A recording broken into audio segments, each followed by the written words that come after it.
V tomhle pokoji jste kdysi s tátem závěl. Já se k vám nikdy nevstydala. Vždycky jsem byla spíš cynik, ten moro. Ten černý mrak, ta pijavice, ta ciplary. Jo, to všechno jsem byla. Když jsem tu Bobby a Patrika s sebou nechala, doufala jsem, že se odvezou. Nebudou tak vážní. Užijou si to. Zablbnou si. Táta by s tím souhlasil. No nic, dostala jsem Arizeně práci. Budu učit, ne šéfovat. Jo, možná. Mohl bys nás přijet navštívit. Až se usadíme. Děti se určitě rádi uvidí.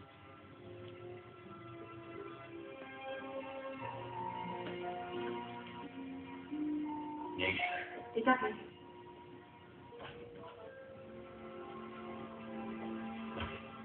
Tak Peter seděl na posteli a smutně přemýšlel, jak bude žít dál po kouzelném týdnu, který s dětmi prožil.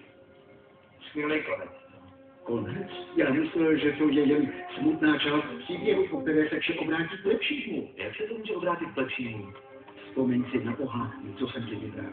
V nejtemnější hodině udělá hrdina něco nečekaného a navzdory nepřízní osudu vše zachrání a získá sladnou dívku.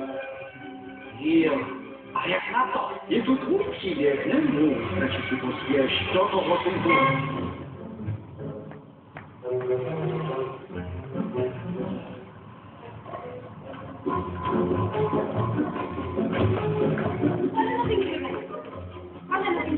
Ráda bych s vámi takto umluvila. Dnes přišel nejspíš celá a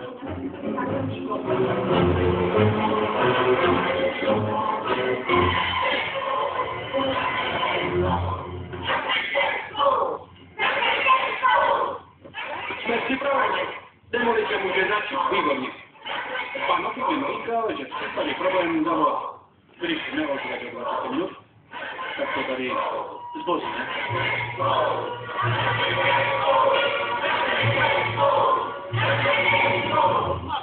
Válka skončila a vaší porážku. tohle není žádná válka, teď jde o děti.